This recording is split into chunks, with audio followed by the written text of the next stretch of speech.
It's fine. Yeah, we're live.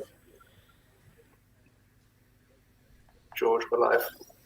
Oh, there we go. Sorry, there we go. Great start. Welcome, lads. So we're going to go into the team of the season. Thanks again for reaching over at the Ball Over Passion Roundtable. We got a special guest today. Babs, welcome to the channel, mate. How are you? I'm good, man. Thanks for having me on, man. I appreciate it. No, absolutely. Thanks for coming on, mate. We're honored to have you, and I think it's going to be a fun one. So how the structure is going to go is we're going to go through each player's kind of favorite position around the round table. We're going to start off with formations real quick, go through goalkeeper, defense, midfield, attack, run through the manager, and if we have time, maybe some special awards like player of the season and young player of the season. So again, I'm George. Welcome back, and you've got Z on the right. Z, how you doing? I'm good, man. How are you? Good. Nice one. There we go. And then we got CK down below. How you doing, mate? I'm good. I'm gonna have some weird picks today. I know. Even the initial chat's been a little strange, but we'll see. We're going down below. Kern, how are you, mate? I'm good, man. I'm good. Let's just get this going, guys. Awesome. Okay, so let's get into it, eh? So first one, we're gonna look at formation. So I think we kind of got an idea of what we're looking at, but Babs, what do you think about formation in terms of what we should go with? Are we going for the formation that everyone uses the most, or is it like the one that we like? Now, I think we should do the one that everyone uses the most because the one that we like is going to be a little bit different. I know we've got some starch pivot lovers in the chat here, and it could be a little bit of a debate. But what's yours? See, obviously, I think the formation that's come back into the season is the 4-2-3-1. See, Arsenal go into it. United obviously use it as well. I think Chelsea used it a few times, and obviously you've got the three in the back. But no, do you know what? I'm happy with the 4-2-3. All right, so yeah, you know what my thoughts were is that it's got more eights as a shout as opposed to pivots right now. So I think more teams are using the pivots, but in terms of function in pairs, it's going to be a little bit tough. Curran, how about you? I know you're a staunch 4-3-3 man. I love my 4-3-3. It's my method of choice. Although if I'm being real, my strikers drop a bit deeper. But if we're talking about what people use this season and a formation that I'm comfortable with, I'm very happy with this 4-3-3. I mean, it leaves a lot of, as you've mentioned, there's a lot of the availability of eights at the moment is very high, and it leaves positional zones in terms of on the pitch. It leaves a lot of channels available for passing options going through transition and coming back to fill out the passing lanes going through in defensively. So I'm happy with this formation. Awesome. And then for the opposition, for the defense, Chris, I know you're a pivot man. I just think the 4-2-3-1 is probably a better formation than the 4-3-3. Needs less coaching. Different players can play in it more often than the 4-3-3. So I'd probably, for this, I'd go 4-3-3, but just to fit in more midfielders. But in general, I think the 4-2-3-1 is better. All right, sound. Maybe to round us out, Z, you got any skin in the game on either way? No, there's no skin in the game, mate. I'm gonna go with the 4-3-3. I think the tactical flexibility with what you can do with a 4-3-3 is actually crazy. Like you can even switch to a 4-2-3-1 mid game. You can go change to a 3 at the back mid game as well. I think it's something that most top managers use and will use going forward. So no 4-2-3-1 for me, mate. 4-3-3 it is.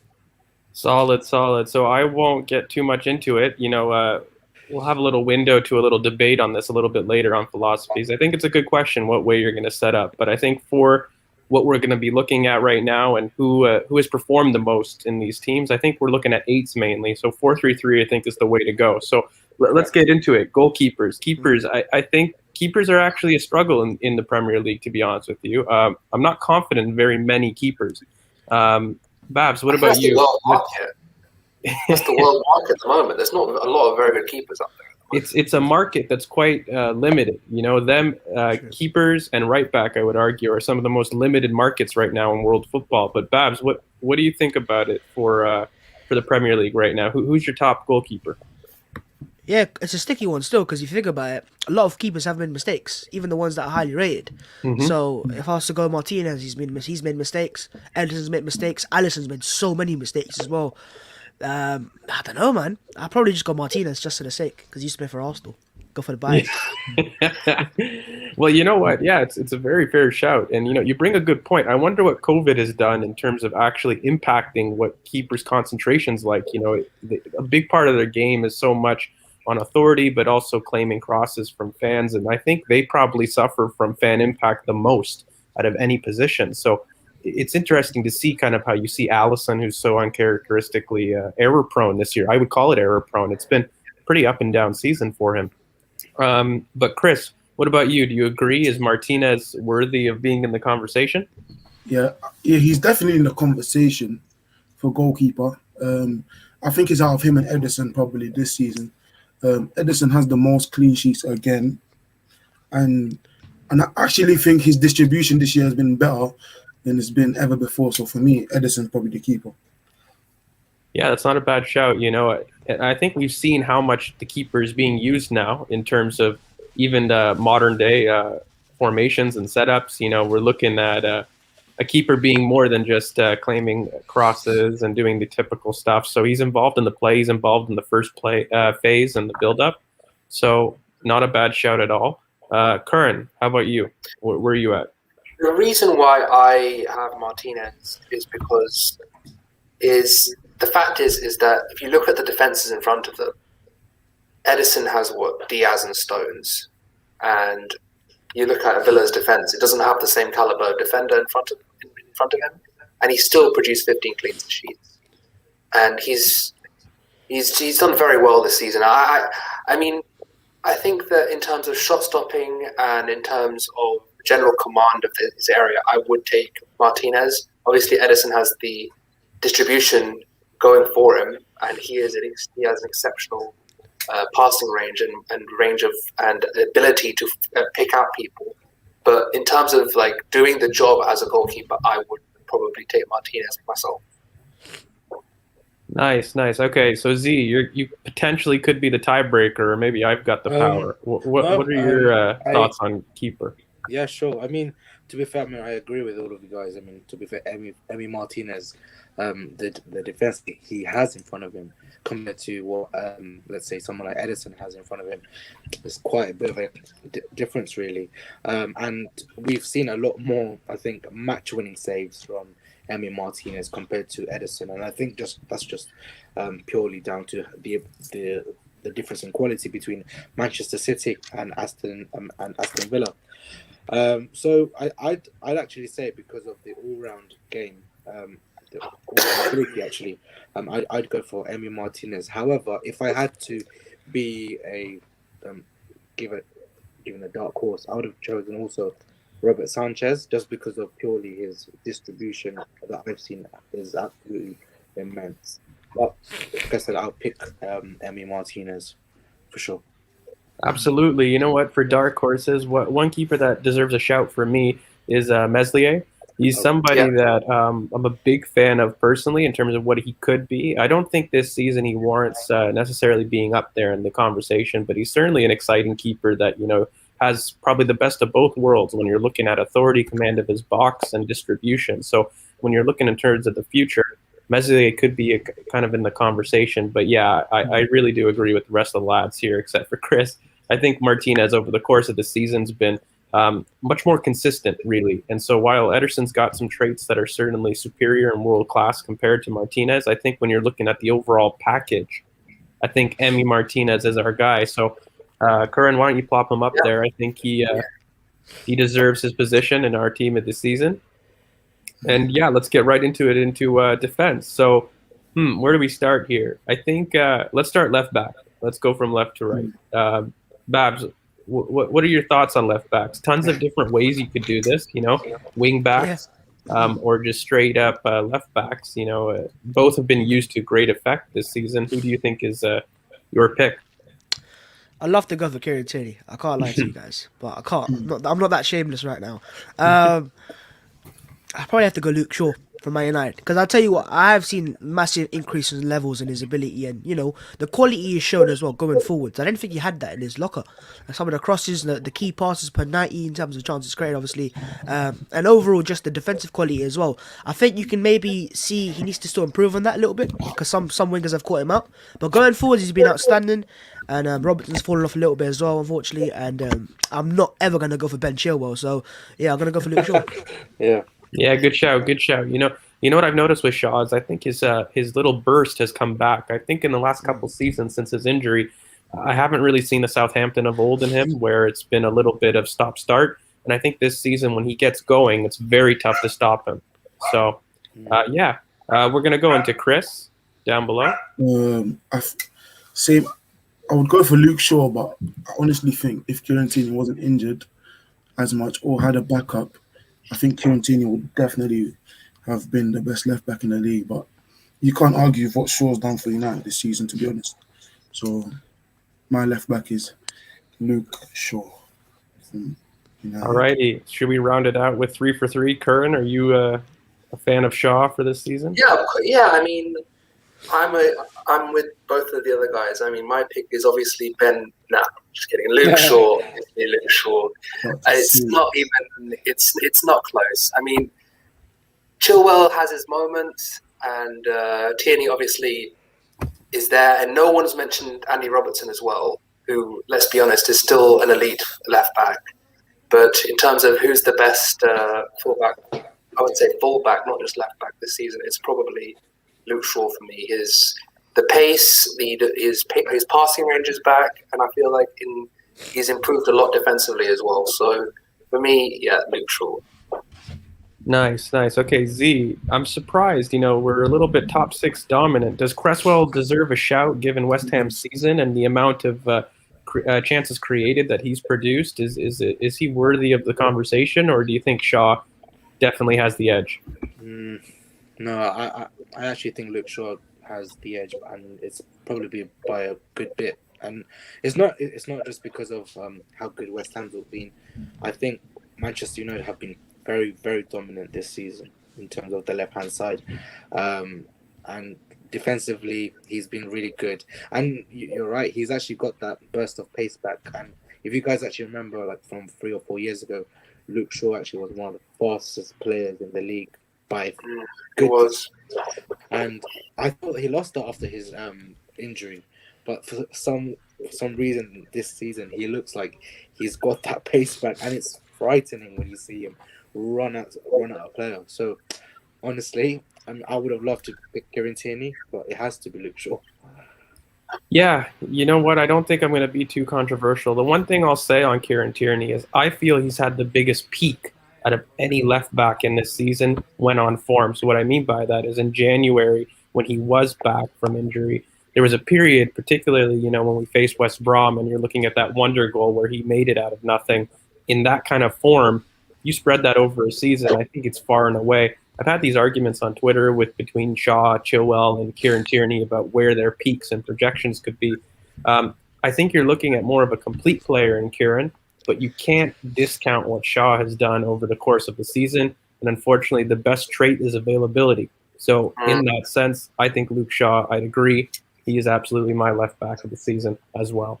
All right, so let's get into center backs. Center backs could be a little bit of a sticky one. I've had this kind of conversation with the lads before where, we've got a lot of good center backs. Do we have a lot of great ones? This could be something that, even in modern football, could be kind of a critique. Is defending becoming a secondary option for what we consider? So, Babs, what are you thinking? Pair-wise or even individual-wise? I think the obvious option straight away is Ruben Diaz. Just drop him in right now. Like, let's not debate. I'm going to put him in right now. There's no. I'm okay with that. Now. Ruben Diaz is far away. Someone disagree? No, I said when you want to right or left centre back. No, right centre back, of course. Plop him right in there. I was say, who disagreed, bro?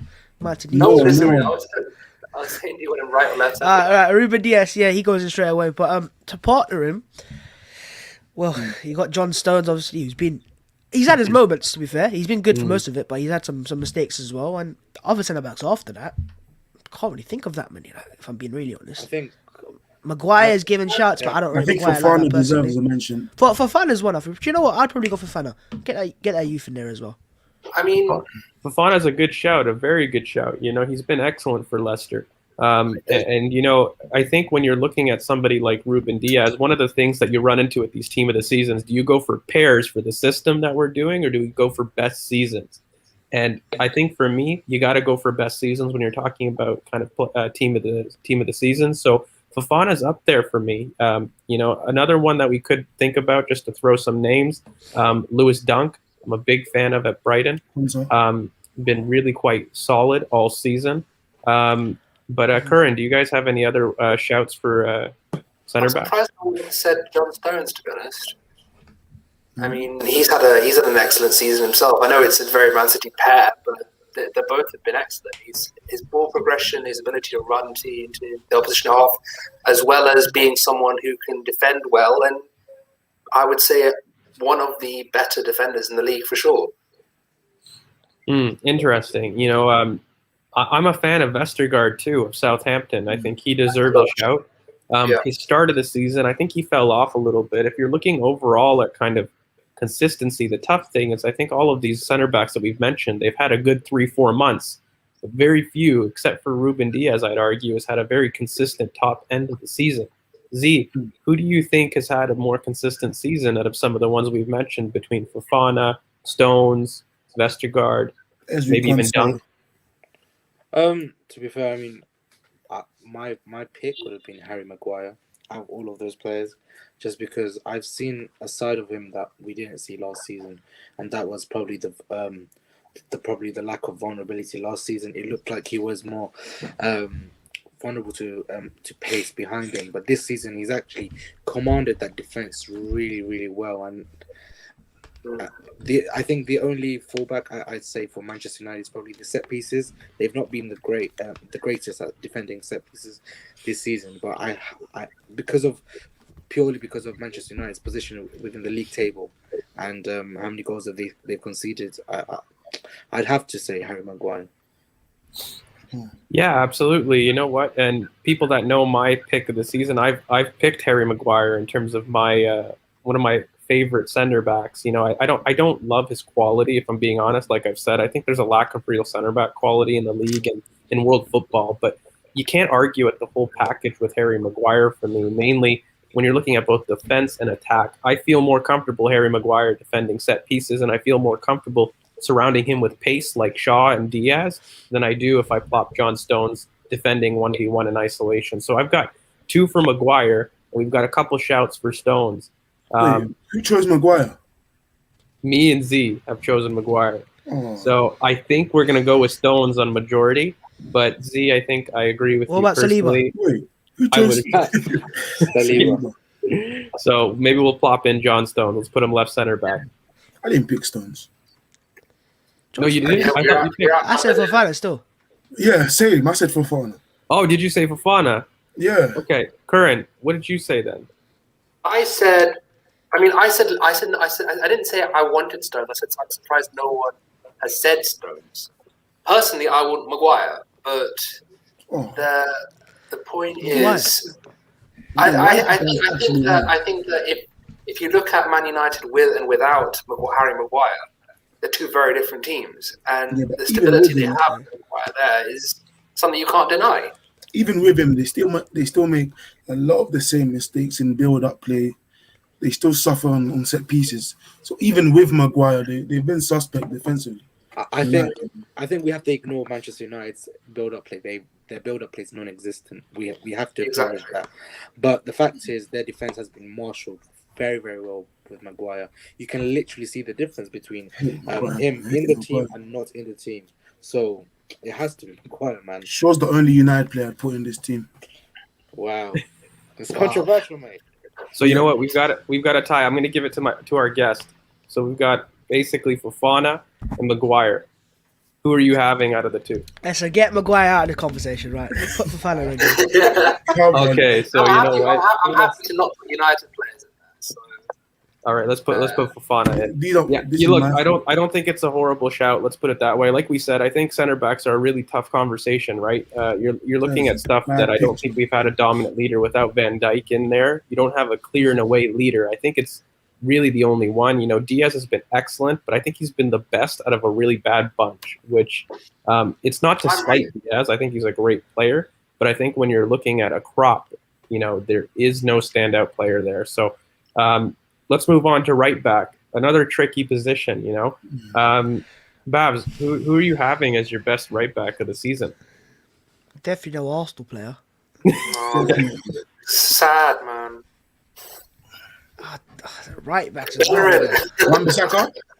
Nah, no, I don't rate Wan-Bissaka like that, man. I think going forward, that guy is. Cancelo, foul. I think it'd probably be with Cancelo, wouldn't it? I think that's the option. Maybe. Cancelo. James Maybe Justin even would be there Walker. if he wasn't injured. See, a lot of Chelsea fans rate Reece James highly. I like him, but I don't think he's that good right now.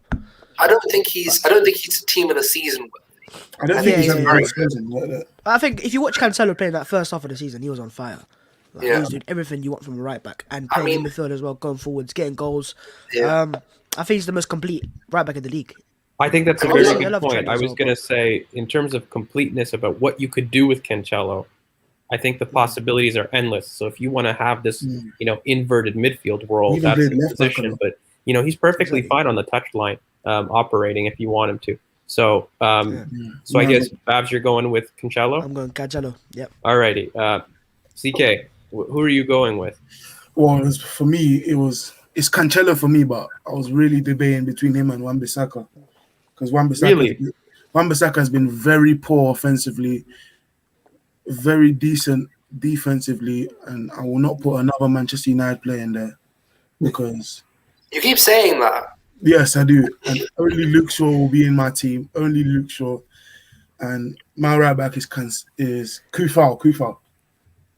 Okay, good shout. Good shout. I think Kufal's been really good. You know, he's definitely in the conversation because I think he's been, again, a complete package. My one issue with right back is I feel like every single one of them have superstar qualities, but very few have had a complete package over the course of a season. So Kufal is definitely up there. Curran, what about you? Do you have another shout? I have Cancelo. The only shout I would say is worth a debate is even within the club itself. I mean, Kyle Walker has been excellent this season as well. So not better than Kufal. I mean, I personally would have Cancelo, but he is worth a mention. Kyle Walker is still an elite right back in this league. He's not better than Kufal.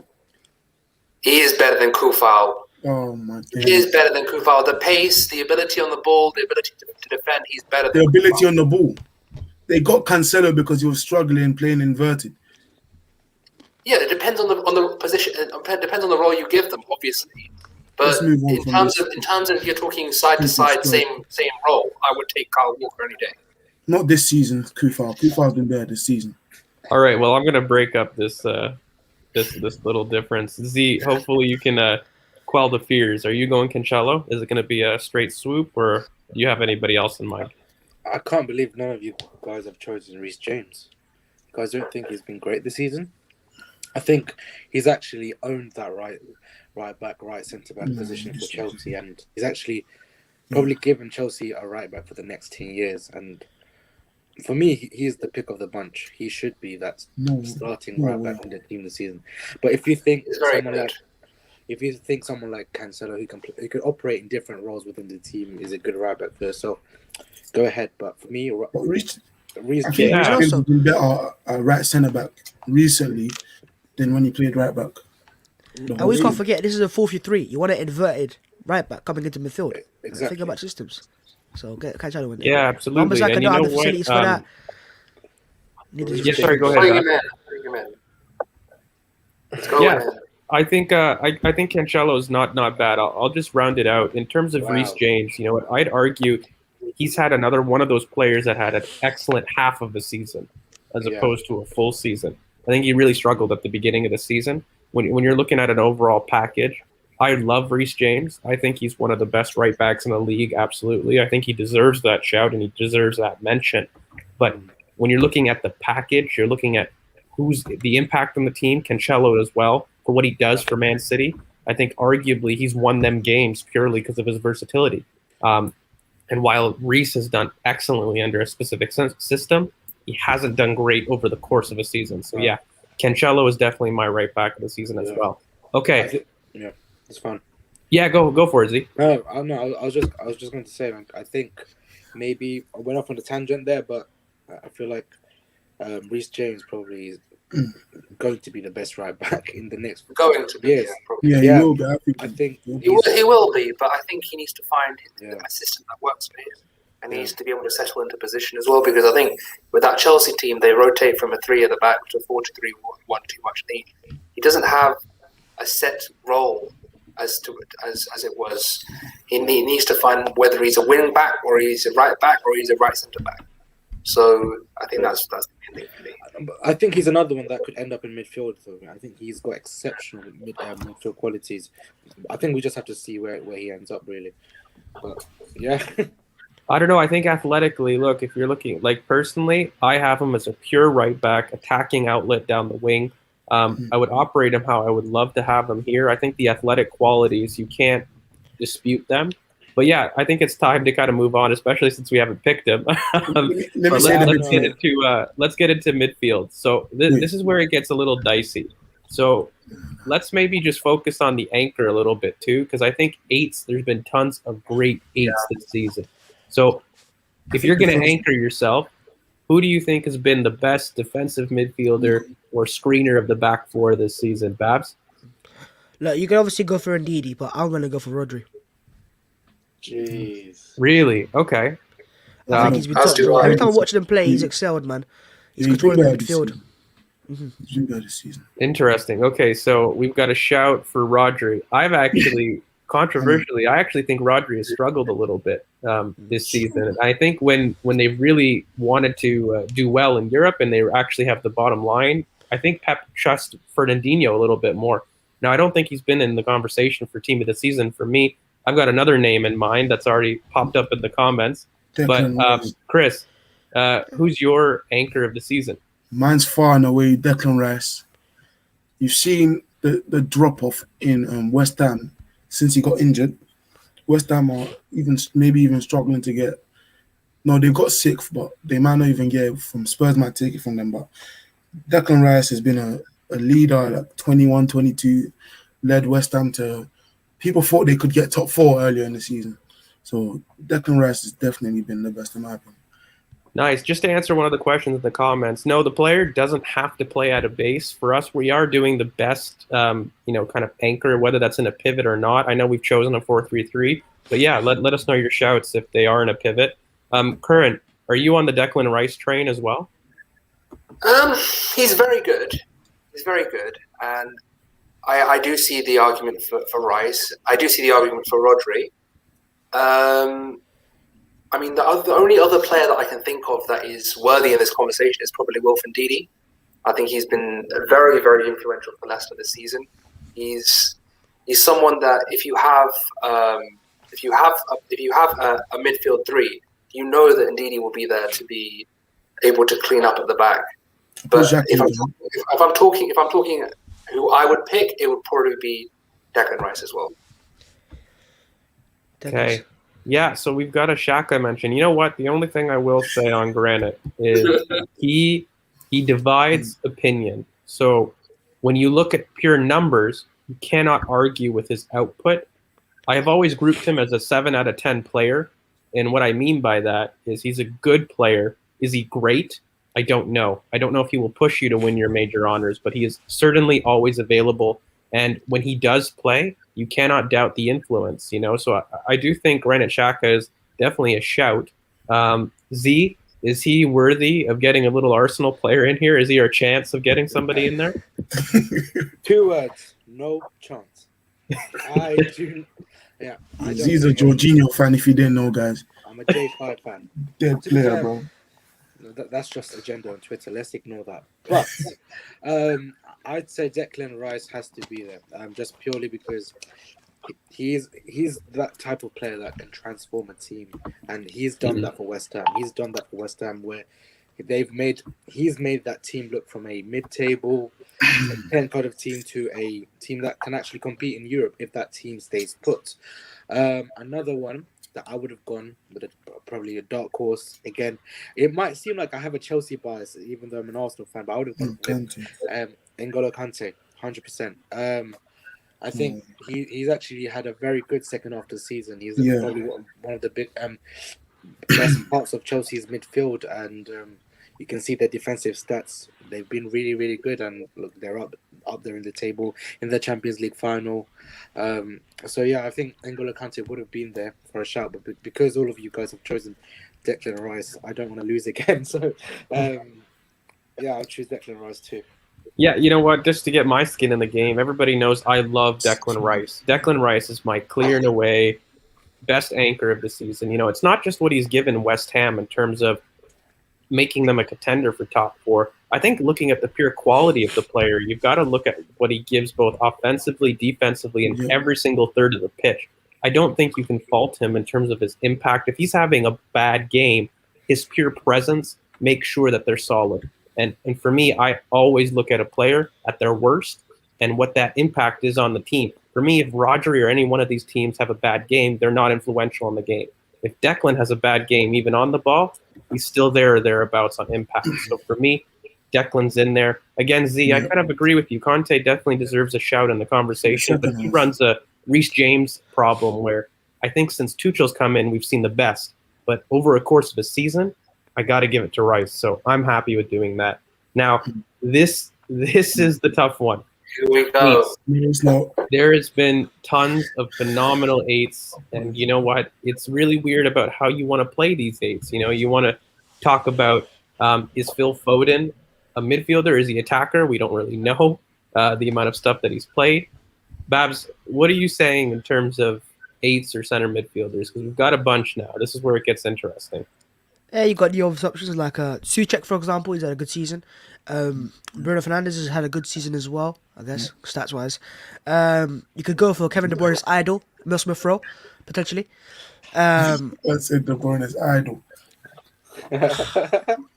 You know what? I'm going to go Tielemans as a shout. Tielemans. Okay, I like Tielemans. I've watched Tielemans play a few times, and I think he's always excelled, in my opinion. But it depends on what eights you want. Do you want eight to attack the half spaces, or get goals, or get assists, or what do you want in your eights? It just depends on your systems. But I think, look, I'm still going to put KDB in there because it's KDB. Come on now. So you put in KDB and Tielemans. Tielemans, okay. Ooh, but Souček's had a good season, to be fair to him. Now I'm going to go Tielemans and KDB. Okay. Tielemans and KDB. Okay. I'm leaving out, that stat padder from Portugal. All right, you can stay out of my team, bro. Go stat pad elsewhere. So you know what? The only thing I'll say on KDB, just really quickly, because I think he runs the problem of a lot of people saying, "Oh, let's just pick KDB because he's the popular choice." Actually, if you look at his stats and stats-wise, he's got the best chance creation per minutes in the whole league, despite being injured for quite a while of it. I think when you look at his play on the pitch, I'd agree. KDB for me is an absolute must. Another one that I do want to throw into the conversation is Gundogan. So excuse my accent here, but I think he has been probably in midfielders over the course of a season, both in Europe and in the Premier League. Probably had the most impact on a team. So my 2 eights would be Gundogan and KDB. But Chris, do you agree with me? Gundogan, yes. Gundogan, for me, has been the best midfielder this season. And Man City's player of the year. And I think he carried Man City in terms of goals when De Bruyne, Sterling and Aguero were all injured at one point. He carried them for goals. He got like 8 goals and 7 goals in that 6 games or something like that in January. So, and he won Player of the Month 2 months in a row. So, for me, the Gundogan is definitely one of them.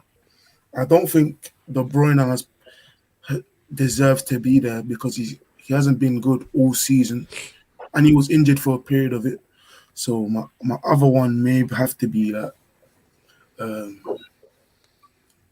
either maybe Foden deserves a shot. I think Mount. I'll put Mount in there.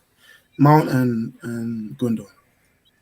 Okay, I'm glad you put Mount because I was gonna use that as my next topic of conversation. Mount has been sensational, especially all season. I think if you're looking at a Chelsea player this season, He's their Mount's best always player. been my player of the season. So he definitely deserves a little bit of conversation in here. You know, I think the one thing with Kevin De Bruyne, validly, is he has been injured. So it's really tough, no matter his quality, when he has displayed it. I think if you're looking at Mount, and if I'm being consistent, I've got to actually maybe backtrack. I think I agree with you, Chris. I may switch my preference here. I think Mount's been phenomenal. He's one of my favorite non-Arsenal players, if I'm being honest with you. What he can do at a 10, at an 8, his versatility and his impact on the team is immense. Curran, how about you, though? Yeah, I mean, I think Gundogan is someone that needs to be there 100%. I mean, I have a couple of names that people aren't going to like, but they need to be concerned. They need to be considered. I would say Bruno does have to be in the conversation. He does. He just does. Like, we all hate him. It doesn't matter. We all hate him, but the fact of the matter is, in terms There of must be another Bruno in the this league. effect on the team and the way that he is able Our physio, to... Babs. Our physio. The last couple Yeah. months, Fernandes hasn't even been. But the thing his is, team's like, best player. Bro, we can say Willock has more open play goals. than He does. Willock's in there. I mean, no one's mentioned Lingard as well, who's had a very good second half of the But season. is Fernandes at 8 though? Is Fernandes at 8? Think about I it. don't Has he think ever played in the 8? I don't think that it needs to be. I think you can have an 8 that is predominantly someone that is more offensively balanced and more offensively orientated, but is still I'm going Joe able Willock to. then. I mean, Joe Willock has had a very good. He's had a purple patch.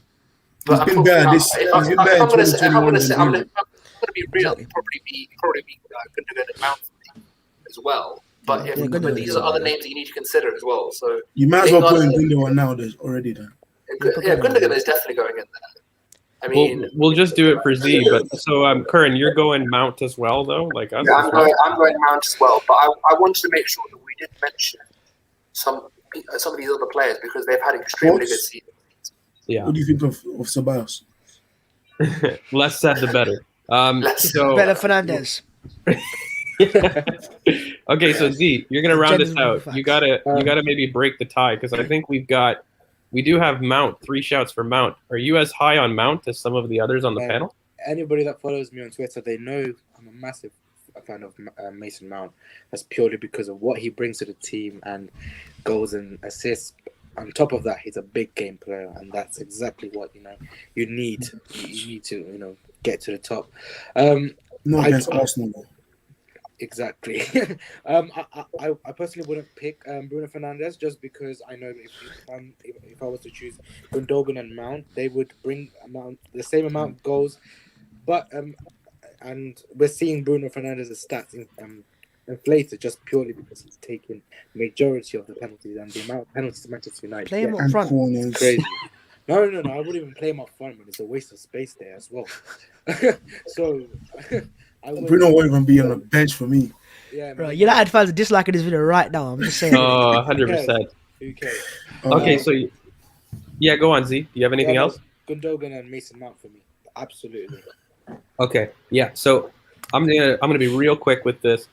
Look, I think Bruno, from a pure number standpoint, we had to mention him just to be fair. And I know we all have agendas, and I'm glad that we mentioned him. But impact on the game is what we're after here, right? And this is what we've been looking at throughout the whole season. And impact in all thirds, Bruno has not done that. When you're looking at Mason Mount, I don't actually think he gets the credit that he deserves. I think what he's added this game to his game right now is something I like to call a pausa, or something where he's controlling the tempo of the game right now in terms of when he drives and when he doesn't. And he's added that this season. And I think that's what's taken him up a level. I think Mason Mount is going to be a key player for England, and I hope he actually gets started in the midfield. I think he's had a phenomenal season. So for me, I'm really happy with these choices. Lads, how about you? Midfield's always the tough one. Are you happy? Yeah, that was my midfield. I told Cohen I'll get in Declan Rice, and he disagreed. But see, I said if you're putting him over another player that we discussed, then I told him Declan Rice is getting in, and you see Declan Rice. It depended on the players you're putting in front of each other. Was the argument we had? But I'm more than happy to concede. If we look at the roles, then sure, Rice can get in this team. And Pogba's been better than Bruno since December. He really hasn't. But cool. Okay, let's move on because we're gonna get into something that we don't need. Left wings. Okay, so Babs, we've got a couple interesting left wings. You know, I'm gonna throw a shout. I know he's been injured, so you probably can't put him in the team of the season. But Pedro Neto is a player I love. You know, he's maybe a shout just for something outside the traditional top six. But again, I don't think he's been the best. I just do it for conversation. Babs, who's been your top left wing of the season? It's got to be clear, I think. I think Human Son. I'm going. I'm joking. Yeah, I'll go Jack Grealish. I think. Yeah. Look, listen, just trying to sign him up. If you're watching this video, Jack, you know what I mean. Come over, innit? Come to the ends, right? Sign that contract. But no, yeah, I think Grealish because he offers you what.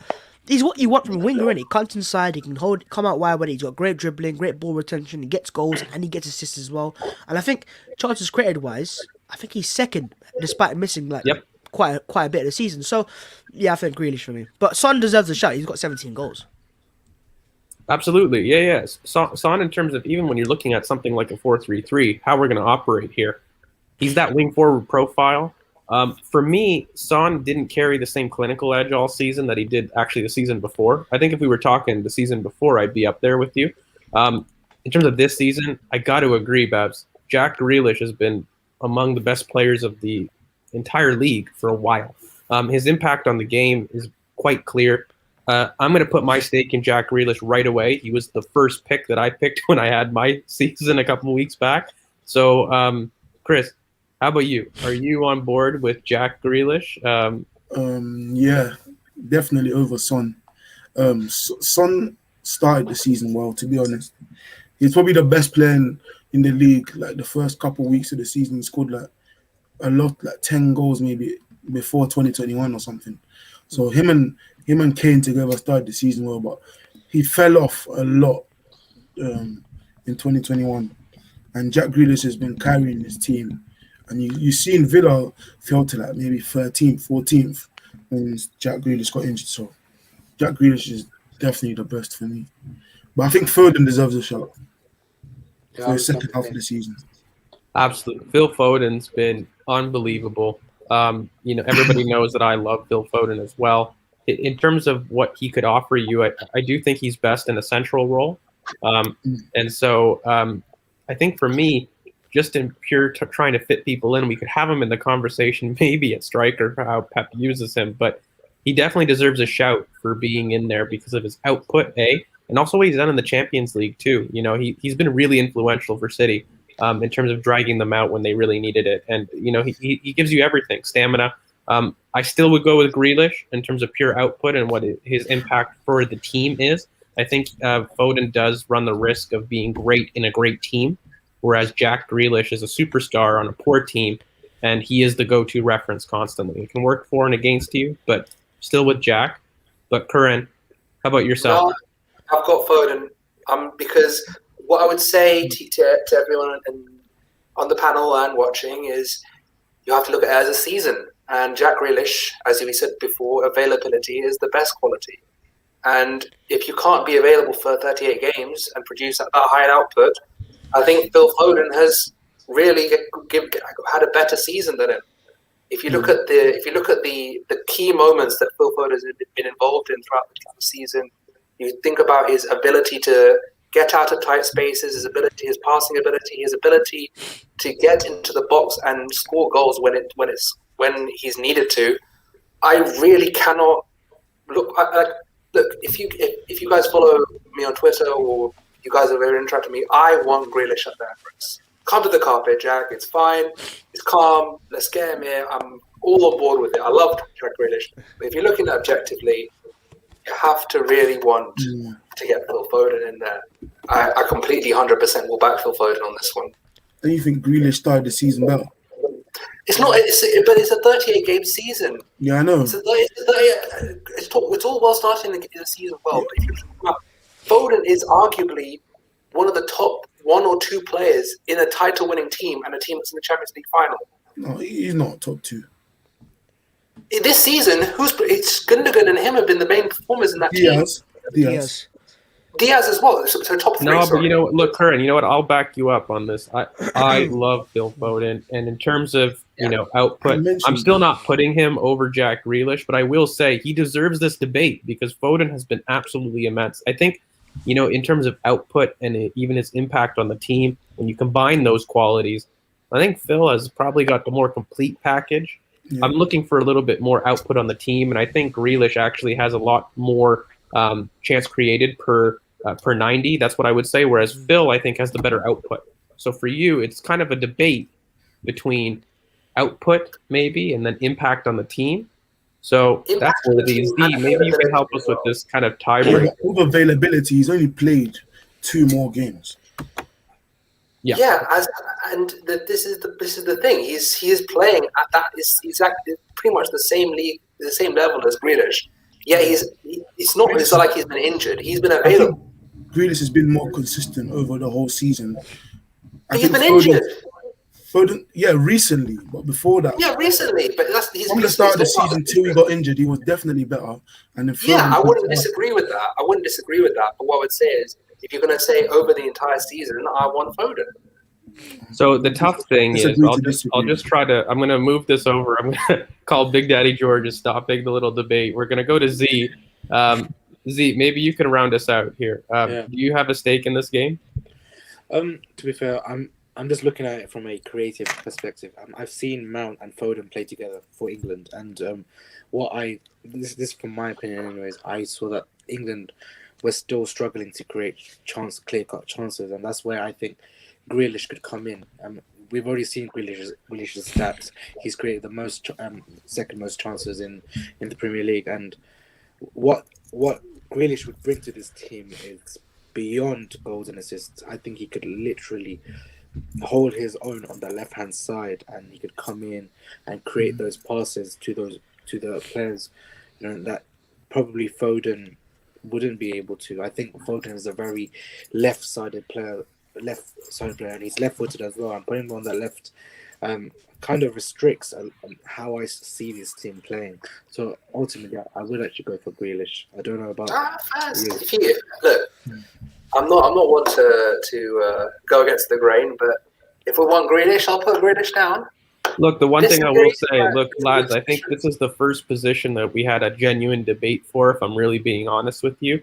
The tough thing with, Foden, I think when you do add Foden, it really is kind of with his European form is when the argument really starts to become interesting. And that's not at the fault of Grealish because he's not in European football. So the one point I will make to the debate is if we are looking at EPL, right, and we're looking at EPL games and output, the output are really quite similar. Grealish has actually 1 more goal and assist in total as compared to Foden. In terms of missed games, they've only got 1 or 2 games that are between them. So again, the difference in output is minuscule when you're looking at EPL only. And I agree. I think Jack Grealish, for his overall play, has to be in there. So, good. We're going to go on to finally got an Arsenal player on the team. Hopefully. Okay, this one is tough. I got to be kind of objective as the host right now. I got to throw in Kane, even though I have this thing where I don't want to even talk about any Spurs players. I do have to give He's the not output. Going to be there for long, so drop him in. Yeah, I don't think there's even a debate. Striker. Is there a debate, Babs? Like, are you with me here? Even though I hate saying it through gritted teeth, like you got to give the man his credit. Let me turn my camera off first. Yeah, I think Kane. No, obviously he's Kane. I think he's got top goal scorer. I believe top assist near there and thereabouts. Yeah, he's about to leave Spurs as well, so it adds to the adds to his quality in my opinion. But overall, I think you give other players like maybe Bamford a shout because not a shout to be in it, but just a honourable mention basically.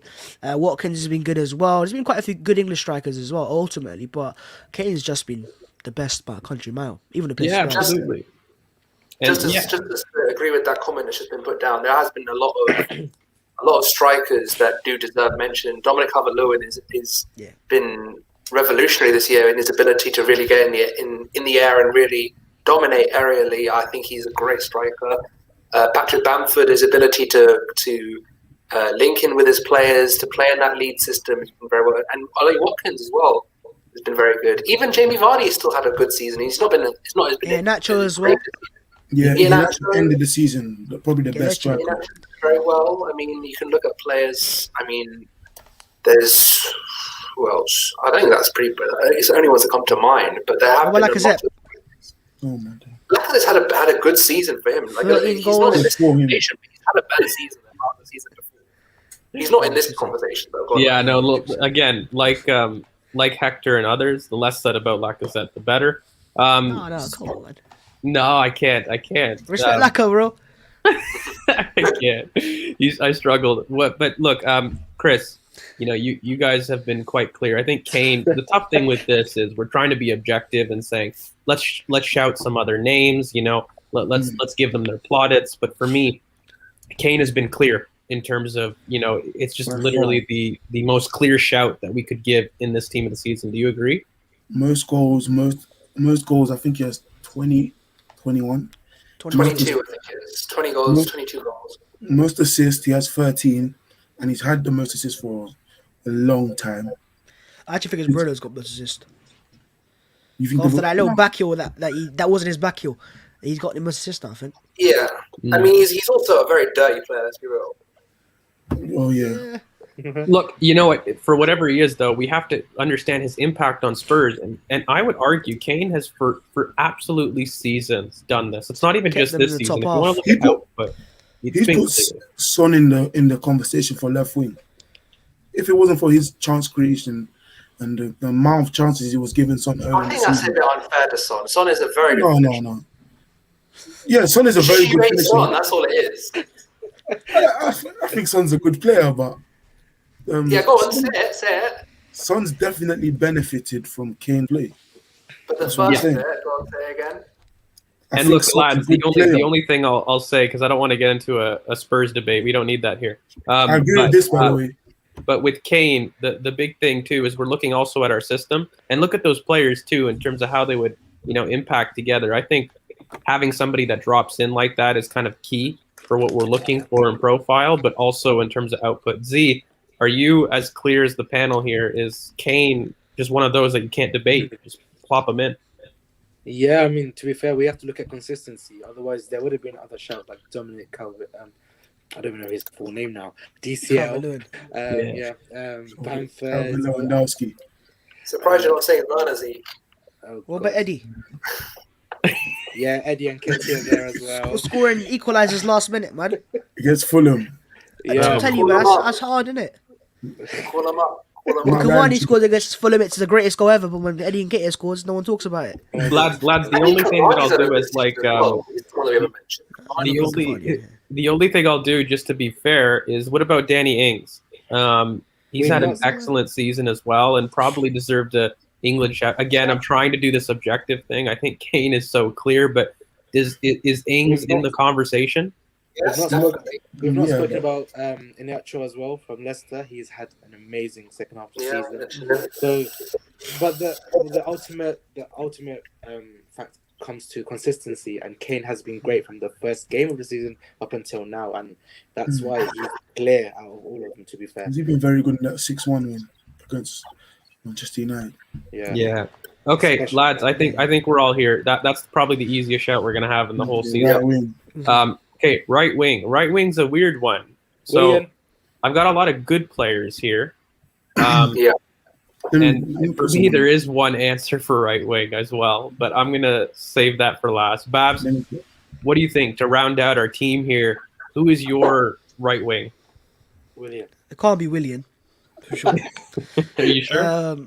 Maybe. No, I'm joking. Look, I would love to go for Bukayo as well, because obviously he's my boy, innit? Yeah, But I would. it's just, he's still coming through, still young, obviously, and he ain't got the quality around him that other players have. Salah is still up there because of his goals. He keeps getting goals. Come on, you can't. He's a gunman. Salah's always a gunman. But his overall impact on that team is, declined a little bit.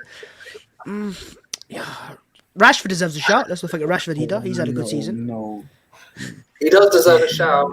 Oh, Rashford deserves a shout for me as He well. deserves a shout. He's not in there, but he deserves a shout. Mahrez, we can't forget Riyad Mahrez either. Yeah, Mahrez. Yup. Salah. Mahrez has been Mahrez, Salah. You know what? Saka, See- Rafinha. Saka, Rafinha as well. Right wing's it's a bit of a sticky position still. But we've got goals with Kane. Let's add it with Salah as well. Salah. Okay. Yeah. This was a tough one for me. I've got my own pick. That's clear. But yeah, Salah for me, I think his output too, and Liverpool as a whole, I think too he's high. suffered from as a team running into an issue without having their 22 progressors. goals. But he gets goals, mate. So you can't argue with the output as well. He's level with Kane as it stands. Yep, absolutely. And then you've got, Bukayo. Look, I love Bukayo. Everybody knows my position on Bukayo. And I think if you're actually looking, since he's moved to the right wing, he's actually, his output is a lot closer than people think. If you look at the games played and his goals of assists at right wing, it's actually up there with almost 1.5, just past 1.5 contributions in terms of goal and assists. But again, we're looking at overall team of the season. So, Chris, there's been a lot of mentions here. You got your Mahrez's, you've got Rafinha's, Salah. Where's your head at? I've got a clear one, but where's your head at? Well, Salah deserves a mention because he's the only Liverpool attacker. Well, after Jota's injury, he was the only Liverpool attacker scoring goals. Mm-hmm. Even without his goals, Liverpool would have been much worse. Now they're in the top 4 shout, but Salah definitely deserved the shout. Mahrez's second half of the season has been very, very good. I think he's taken more control in games. Started to score more goals more recently. Mahrez, important goals as well. Saka has he's been by far Arsenal's best player in my opinion. I think he's emerged as a right wing because before this season, no one was saying he should play on the right wing. I was. I'm going to put that in there. Rafinha's a weird one. I didn't expect him to play this well coming into the season.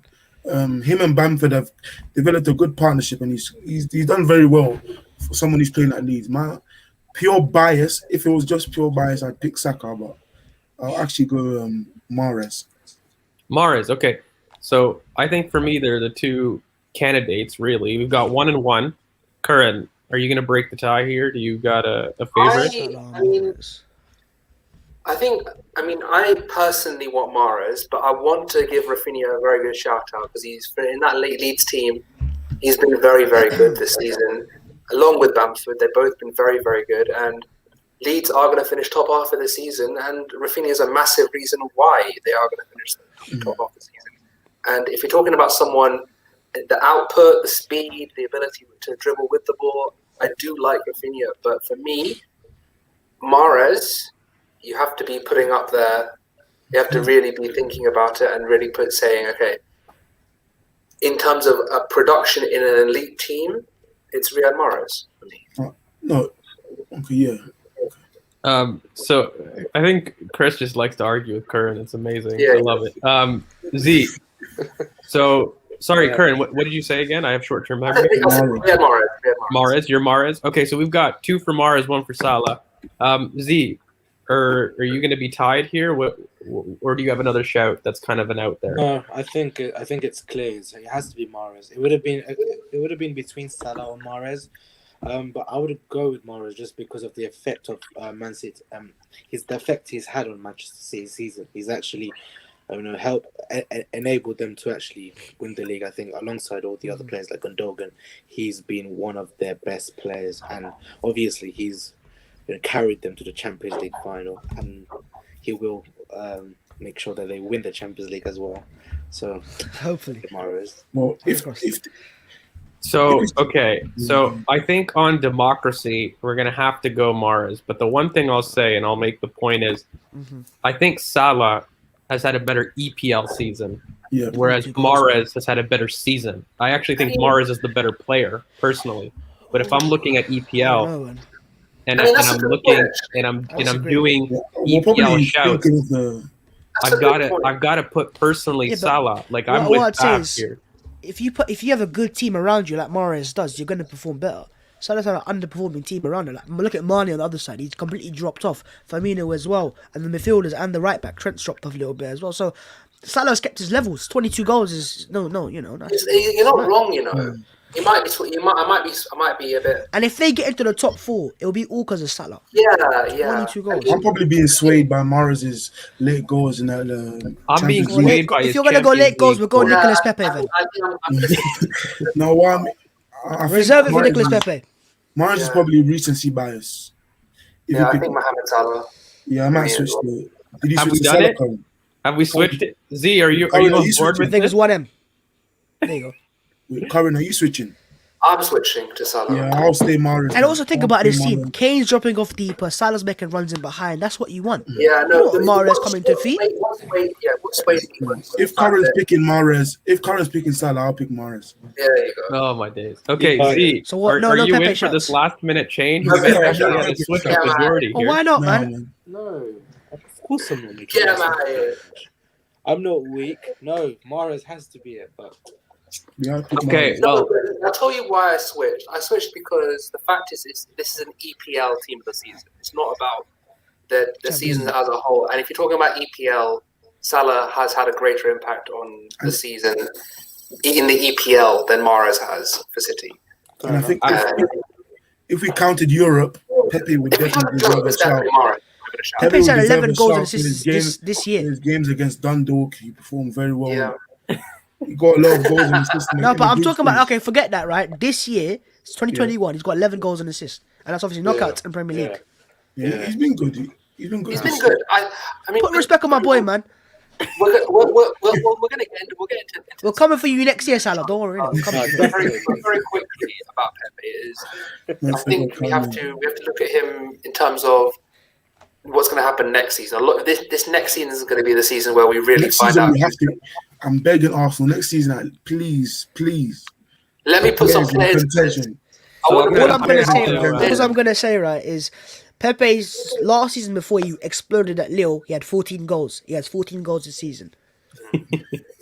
well, okay, look, All I'm saying is, I think I'm just going to wrap this up because he's not really in the conversation. But yeah, the only thing I'll make clear kind of on the Salah, the reason I've had him clear again, I actually think Mahrez is the better player. I think he's had the better season in Europe as well. But if you're looking at the EPL, like we've done for a lot of these players, and with our system, I think Salah deserves his shout. But lads, this is our team.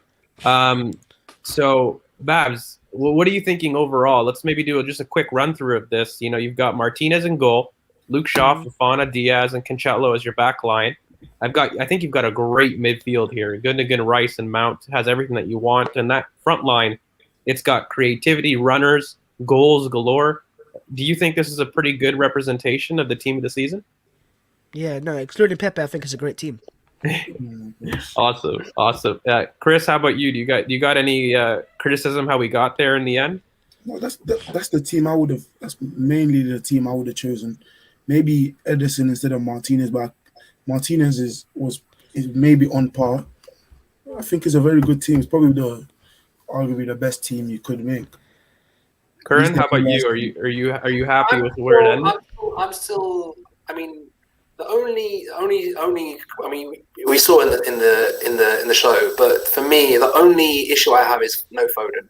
He's been one of the best players in the season. I mean, I don't know who to sacrifice, but I would have personally would have done everything to get Phil Foden in that team. It's the only real. Look, if we have time, maybe That's we'll make a what bench it is. list. I've got a couple of words that I do want to get through that I think are a little bit more important. That way we can get some of our second picks that we really like. Z, how about you? Like conclusion overall of the team. I think everyone seems to be pretty happy. How about you? No, I'm actually really happy with the team. I don't know if I would have had any second picks, but I'm really sad that Salah's there over Mahrez. But Really move. sad. He's heartbroken. Oh, We move. Okay, so lads, look, we've got probably another 27 minutes or 25 minutes left. I want to do the awards first because I think that's actually a little bit more of a conversation than maybe the bench. So let's do player of the year. Okay, who has been your standout player in the EPL? What goes into this could be a lot, and it could maybe not be somebody in our team of the season, although I think I'd find that a little weird, but it can happen. You know, everybody's open. Babs, let's go for you, our guest again. Who's your number one? Nicolas Pepe. No, I think he's been up there, innit? You know what I mean? He's got the look. He's got the vibes. He passed the vibes test, in my opinion. Yes. That's what He's matters cold. the most. You know, He's he's got the swag. He's got the trim. He's got the cold. You know, the photos as well. That's what matters the most. But no, jokes aside, I'd say that I would go on Bruno Fernandes, but he plays for Man United, so I can't. I don't know. I can't say Bruno. No, I'm not saying Bruno, man. Nah, he can't win again, man. I'm thinking of other names now. I've probably got Jack Grealish or Kane. I'm not going Bruno or Diaz as well. Okay, so do you have one of the three, or you want to think about it? See, Kane's play for Spurs, so no. Bruno for Man United, so no. No, I'll go Jack Grealish, so he can come to Arsenal. Jackie G. Okay, all right. I'm not mad with that. Also, impact on the team. Grealish has had a massive impact on his team. Like without Grealish, that team is a relegation fighting team. With Grealish, it's winning games against good teams, unless you're playing Tottenham.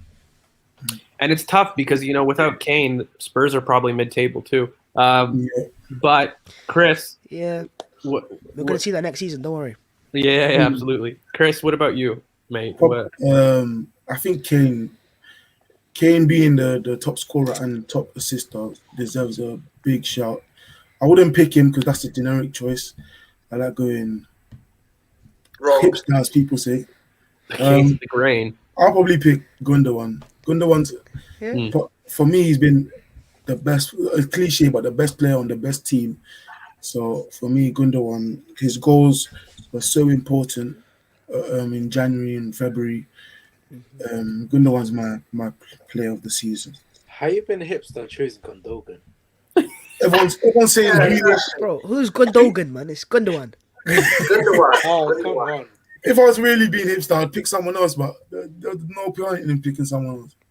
I mean, look, it's. I think what you mean is it's really odd to pick a midfielder when we normally go to the attackers. We look at output, and everybody gets excited about that. But you know what? Impact on the game and on the team is much more than just goals. So I hear that shout. Z, how about you? Who is your team of the season? Or player of the season, sorry. Team of the season. Player of the season. You put me on the spot there because I don't even have one. To be fair, I'd actually go with Declan Rice, 100%. Really? Now Okay. Now that's a hipster pick. Now that's That's what I was gonna say, but there's no point because no one else Man, is go gonna choose hipster. him. Go hipster, go Xhaka. Oh, This is Xhaka. Nah. Xhaka's been good this season, though. Wait, Z, are you serious? Actually, Yeah. Rice? Yeah, 100%. That's who I wanted to pick, but it would be a waste of I thought it was going to be a waste of a pick. because I feel like You say- Xhaka's Rice.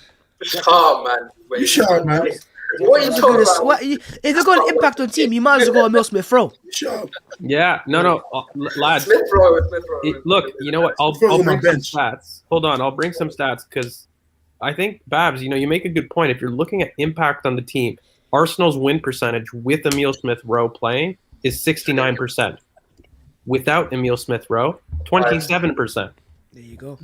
Ever since Emil Smith Rowe has gone into the team, Arsenal have been second in the table. No, you can't say You know- that, George. People But don't like you that see stat because you're using it to suit your agenda. No, but Apparently. you see the parallels here. Aston Villa with Grealish.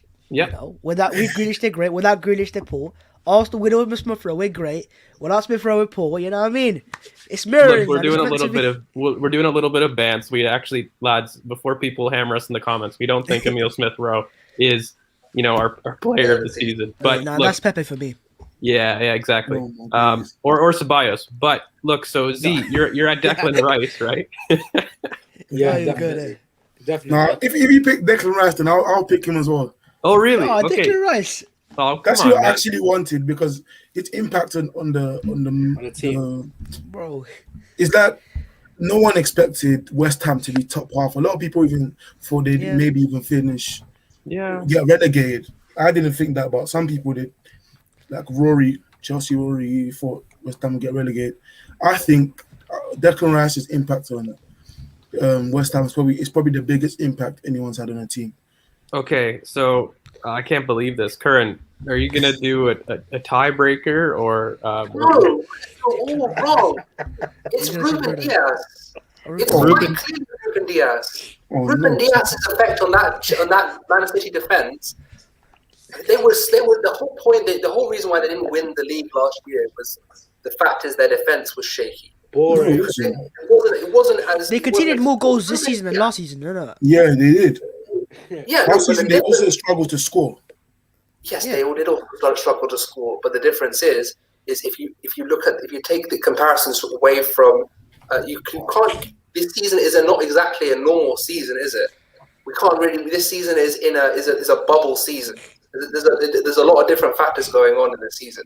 This is a freak season. Curran, the only thing I'll challenge you with on this, with picking a defender for their improvement defensively, is I had actually argued Pep has changed his system to help them defensively a little bit. And while of course you don't equate the two equally, I just wonder, do you think Ruben Diaz has had a Van Dijk level impact on his team and on the league to deserve a shout for player of the season? I don't think he's had the same amount.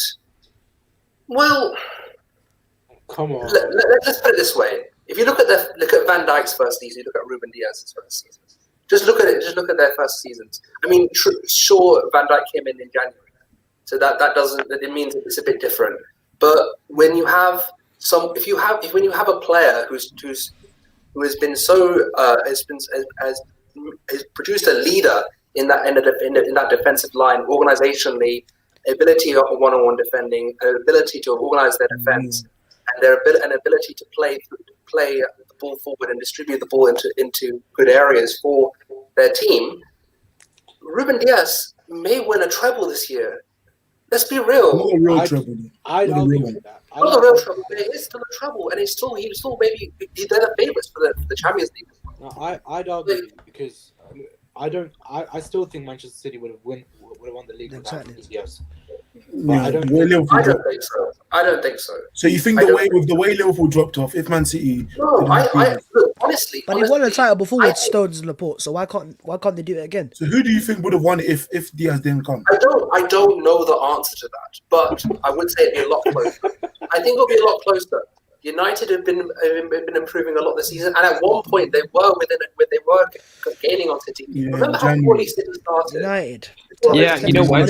Here, No, I'll tie this with a bow for everybody, because these are great players. When we talk about these, it's not like it's the hyperbole that the other one's shit. The one thing I will say, 1v1 in isolation, are you having Virgil van Dijk or Ruben Diaz as your central defender against Mbappe or Salah or the best attackers in the league? Who are you having ultimately? And for me, that's the peak. So when I talk about their best season and impact, I would have Van Dijk over Diaz. Very hard. It's very hard to. The only thing I would say is, if you look at City, you look at the line they play. If you look at that, for example, that 7-2 drubbing with the Liverpool game, they played such a high line, and they got taken advantage of. It's odd because when Van Dijk's in the team, they play a high line as well, right?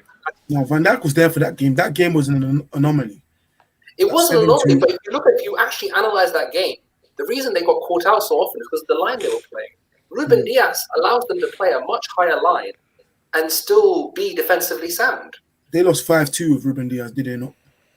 Okay, the only thing, I'm going to tie this up because I actually think it's crazy to me because no one else is. I'm not going to pick Diaz, so I don't think he's going to be in the conversation right now, just purely from player of the season. Player of the year, so who knows? But look, lads, I know it's generic, but it's got to be Kane for me. If I'm being completely honest, and people may go against the generic quality of it, but pure facts. You look at his output and you look at the impact on the team as well.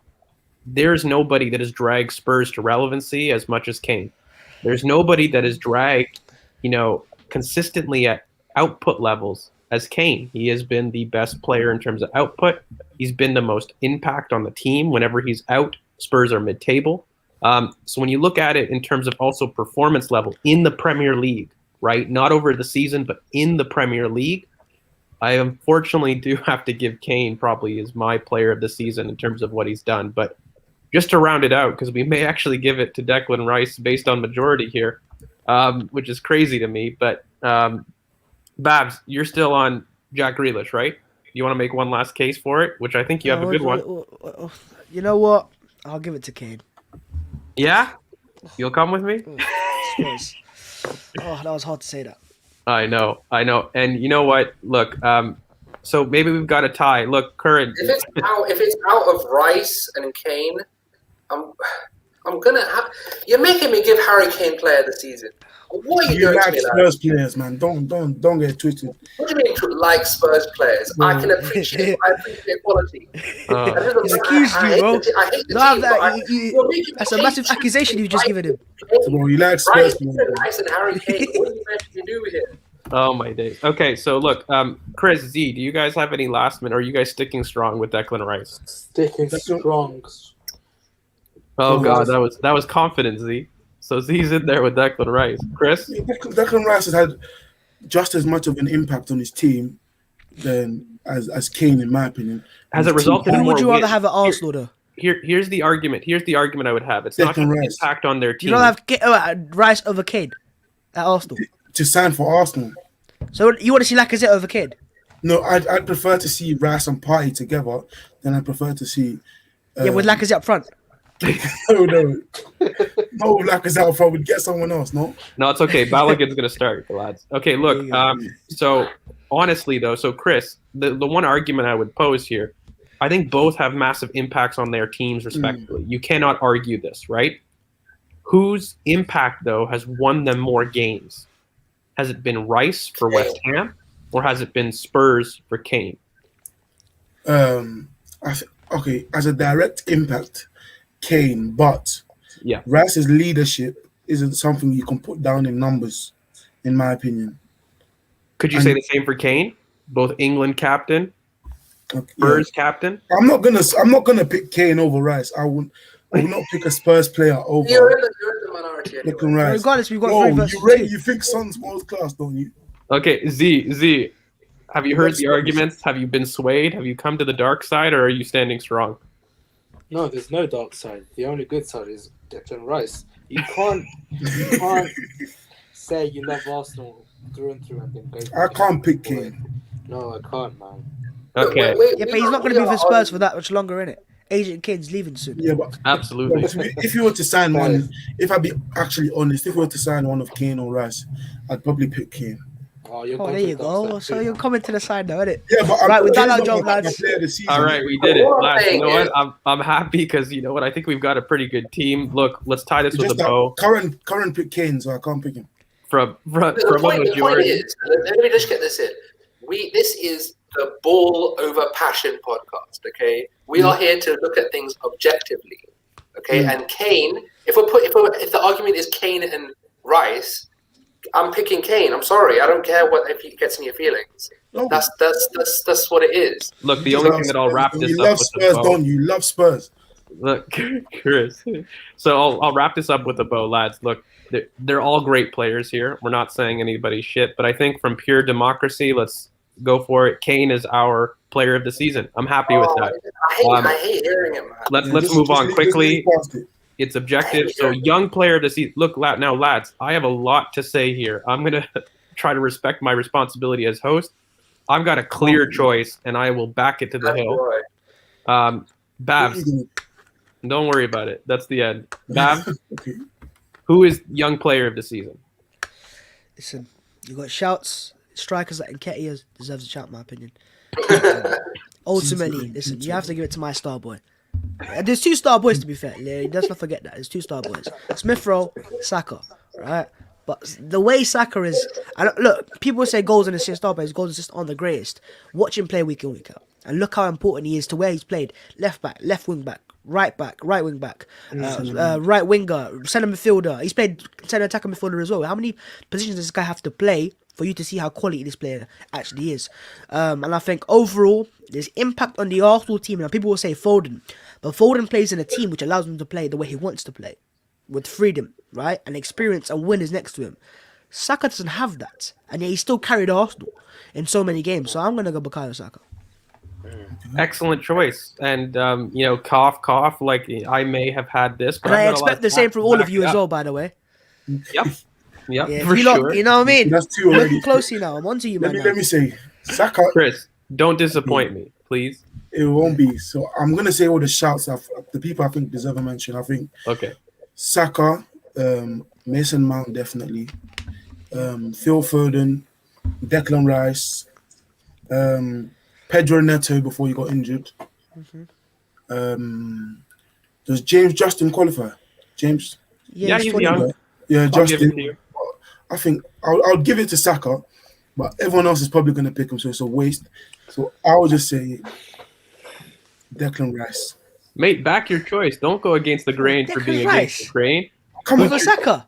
Over your boy Saka. no, You I went for, you said went for Deckers. Declan. Nah, Okay, man. Declan Rice is second for me then. Oh, no, third. You're Third having would a be mare, You mate. dropped down the list. Yeah, exactly. Bro, you could have gone for ESR as well, you know. No, That's the one Saka's way. my player. Saka's my young player this season. Good. Definitely. Okay, Z, please At least don't Rashford wasn't disappoint me. mentioned. Yeah, I think it Rashford's has like to 25, isn't he? be- Oh, God. No, he's not. Someone check his passport, bro. Oh, dude. How old is Z, Rashford? lad, please Yeah. don't disappoint me. No hipsters. You got to know the right answer.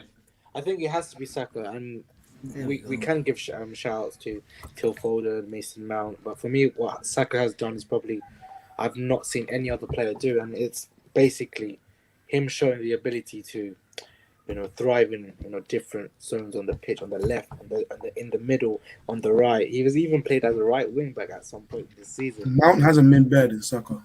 and Kelly. And what I'd compare Saka to is it's like an iPhone. There's an update, and once an update happens, the iPhone just gets better and better, and that's what Saka is. Saka just keeps on getting better and better. I never thought he played the way he did at right wing, but Mhm. he's shocked me, and it has to be Saka, hands down, 100%. Absolutely. Yeah. Also, in terms of that comment about Mount Foden and Rice having a better season, right? Ultimately, they're in better teams right now that have performed better this season, right? All those teams, and also those players have played before as well as starters. This is Saka's first proper year of being a starter week in, week out. Even last season, he came into the team, then dropped out, then came back in. This is the first time he's a starter. He's 19 years of age as well, so he's the youngest of all the players there. And he's got a team that doesn't have that quality that Foden has as well, or Mount has either. Yeah, Curran, don't pick Skip. Curran, how about you? Don't pick Skip. I personally, if we're looking at impact on the team Yeah. and bringing a team from 15th to somewhere respectable, I think Emil has to have a shout in this. If you look, if every game you start, the average points is 2.2, which is championship form. You can't say that he has not had a massive impact on the team. So I personally, I get it. I love Bukayo. Bukayo's been amazing this season. He's filled so many gaps. He's played in so many different positions. But if you're talking about changing a season, literally changing a season, I would have Emil. I really would have Emil. He's been excellent. His ball carrying, his ability to play through the lines, his ability in the left half space to interact with Tierney and to be able to put balls in behind to the likes of Pepe, for example, in that Slavia game, or his ability to really pop in and out of spaces is elite. And I really don't think that if you look at it, you can really. Personally, I can't put it past Emil. For me, anyway. Well, okay, so I'm going to round this out, and I've got a lot to say on this. I'm going to put it right out there. Bukayo Saka, and I'm going to give you some reasons why. Since 2019, Bukayo Saka and Phil Foden, before this last game, were tied on 19 goal and assist contributions as the clear top young players in the league. But since our last game, Bukayo has got an assist. He has objectively been the most influential goal and assist player for the entire season. If you look at Phil Foden's stats, he's played 27 games. He's got 8 goals and 5 assists. Bukayo Saka has got 6 goals and 8 assists. He has a bigger output. And this is just pure numbers. Now, if we're going to look at impact on the team, let's look at these young players in every single third of the pitch. Bukayo Saka has produced at left back. If you stick Phil Foden, if you stick any of these young players in midfield, at left back, do they have an impact on the team? We know Bukayo has. He's proven it in the Premier League. He's proven it outside in Europe. And not even excluding the fact that he's done it in every single third of the pitch, he has done it objectively with his numbers. He has produced more numbers than any of the players mentioned, which is crazy to me because I don't think people give him the respect he deserves. I think he is our technical leader. If you look at impact on the team, we look at him to change a game. He is the only one trying to impact the team consistently. So if you're looking at the three core measures that I look at, which is impact for the team, output, and then finally, can he do it in different areas of the pitch? He excels at every single one. If I put Bukayo Saka or if I put Phil Foden right wing back, is he locking down that position? Nope. I've seen Bukayo do it. If I'm putting him at left back, can Phil Foden impact with output, not just on the team game, but can he provide a goal and assist from left back? I've seen Bukayo do it. And again, if I look at the pure numbers, he has more goal and assist contributions than Phil Foden. This is a fact. And so, again, I am very clear on it being Bukayo Saka. Babs, guys, do you have any, I'm very happy with Saka. No, Saka for me as well. But you have to give shouts to Fofana potentially. You know, Fofana? He's had a good season. Willock as well. He's 21. He's had a good half of the season, hasn't he? It's as a shout, obviously.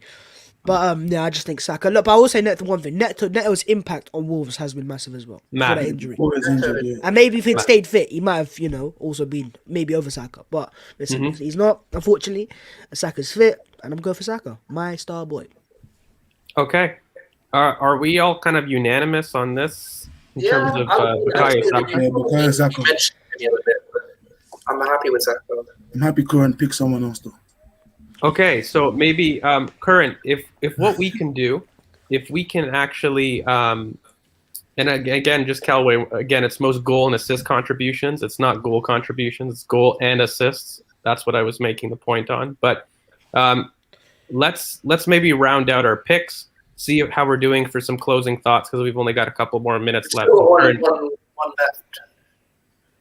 Oh, manager. You know what? Let's slot that in. We might as well. We don't have time for subs, but let's do manager. That's actually a worthy shout. Okay, lads. Look, there's a lot of contradicting opinions here. Who are we going for as manager of the season? Babs, who's having everybody? Who's controlling them? Listen, there's nobody better than Mikel Arteta. But I'm going to have to be objective in this anyway. I think David Moyes deserves a shout. I think he's had a great season at West Ham. He's proved a lot of people wrong, obviously. Obviously, Pep, if he wins a title, which he obviously has already. So, Pep, obviously, because of what he's done again. What's that, his fourth league title or third league title now? So, there you go. And he could, obviously, Champions League don't count, but he's about to also potentially win the Champions League. So, he's had a great season as well. But, do you know what? I'm going to give it to David Moyes. I think he's proven a lot because Rodgers deserves a lot of credit as well, and Tuchel's coming as well, and blah blah blah. But no one expected West Ham to be where they are right now, and a lot of West Ham fans were saying before the start of the season that they could see themselves getting relegated. So the fact that they're in the Europa League now confirmed, I'm gonna go David Moyes. Good shout. Chris, how about you? I'm definitely gonna go David Moyes. He's put West Ham fans in a position where now a lot of them are saying they'll be disappointed if they don't get Europe. And for West Ham fans to even say that shows how good David Moyes has utilised that team. I think Pep definitely deserves a shot, obviously, because he's won the league. Maybe even Bielsa, because Leeds have done well for what everyone thought they would do. I think a lot of people actually thought they would do well because of the heavy metal football they play, but definitely David Moyes too for me, anyways. Okay, Z, are you with it? We got two shouts for Moyes here. I'm not if I go with Bielsa, to be fair. Just purely because they've come straight in from the Championship, and the authority that they have on the pitch whenever they play any team, it's crazy to see, and it's crazy to think that they were in the Championship the season before. And I think that that Leeds team, if they had 3 or 4 better players, I think they'd be even further up the table. I'd have to give it to Bielsa. Bielsa, okay. Curran, are you on that train as well? Mine's Bielsa as well. Mine's just clearly Bielsa. I mean, the fact is with the Bielsa team, that's the whole point. It's a Bielsa team. It's a very high energy, run first, swarm the ball. Let's get the ball back. Bielsa press. Let's really buy into the system, and his players buy into that system, and he has an authority over that team. And the reason why they are still going to be in the Premier League this next season is because of Bielsa. Because let's be honest, some of those players under a different manager are not cut out for it. They do have a lot. They do have a couple of really good world class players and future world class players, the likes of Meslier, Bamford, Rafinha. They do have some really good players, but if you look at that team, it's him. He is that team. And the reason they will finish in the top half of the season, which let's not forget, remember Sheffield United last season, they finished 8th. Was it 7th or 8th or something like this? And everyone gave Chris Wilder all these plaudits, all the overlapping centre backs, yada yada yada. This is the way of the future. But Bielsa hasn't changed the system. He has kept every single top 6 team who's gone to Leicester has not won at Leicester. I'm not Leicester. Leeds has not won at Leeds, and there's a good reason for that, and that is because of Bielsa. I feel so. I get the Moyes shouts. I get the Pep shouts. I even get the Ollie shouts because Ollie has done very well this season as well. Let's be real. Like they are second in the league, and at one point in November they were looking like they were in our range. So there are other shouts, but for me it's Bielsa. Bielsa has done a very, very good job of this season. I want to give credit to Dean Smith as well. Dean Smith his team's gone up.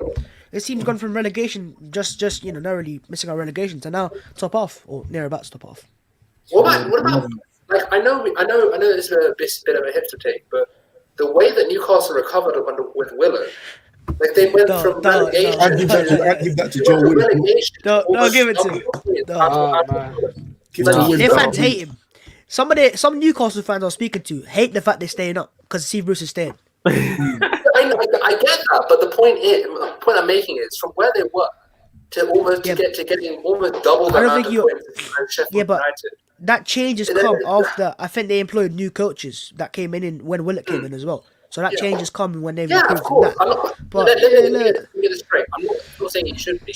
I'm saying there has been a great recovery. And also, look, if Brendan Rodgers is able to get top 4, the FA Cup as well, he deserves that.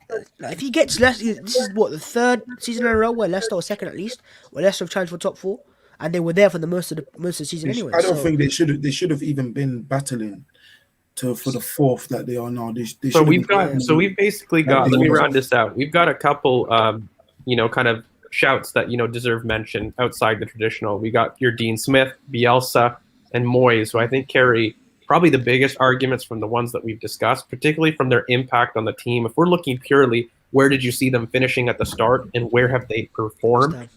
I think those are 3 that are worth debating. I will put Pep for the same argument that I've used for Kane when we looked at player of the season. I know it's a generic choice, but if we're looking at the Premier League manager of the season, 37 games, 26 wins. The most wins, 6 more wins than United, who's the next closest.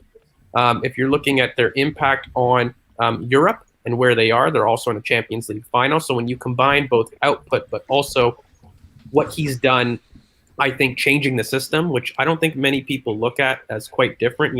Pep has changed the system quite significantly to be much more defensively robust. It's been a coaching change that's resulted in their success this season. You have to give the argument for somebody that has created the output this season. But I'm with you guys. I really like the Moyes shout, particularly because if we're looking at pure impact about where you expected the teams to start and where they finished, I think Moyes is the excellent candidate for that argument if we're making that side. But I do throw in Pep just because he's been the best and the best team in the league, and you can't not fault these pure statistics in terms of his team. He's had the most wins, his goal difference is amazing. He's gonna win the league on it clearly by over 11 points, and he's competed on all fronts. So I use this. Let's try to maybe wrap it up. I think it's really between Moyes, because I do want to pick somebody that's of the argument who has outperformed. And I think Moyes is probably the standout. If I'm being honest, maybe I'm being executive there. Sorry, just to interrupt, but like, are we going to say that? Are we not going to agree that Moyes' team last season did underperform as well? It wasn't just like because it makes the swing look so dramatic, but it's not like Moyes' team was so rubbish that they should have finished where they finished last season, and that way we can just say, okay, they've gone from such a crap team to such an amazing team. It's tough. I do look at this season though. I want to make the delineation because we've made that point from others. So Mane, for example, wasn't even a shout in the left wing because he had an excellent last season, but a poor one this season. So I do want to keep it this season specific.